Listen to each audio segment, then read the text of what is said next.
आज आम गाँव में चली 3 दिन यज्ञर शेष दिन पुण्याहुति आज दिन तो ये समस्त देखापी आसछन्ति पुण्याहुति और समस्त शेष दिन को नाची कूदी एंजॉय कर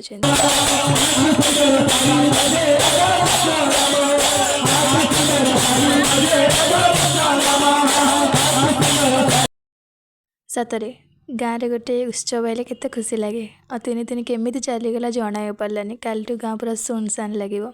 आज लास्ट दिन भजन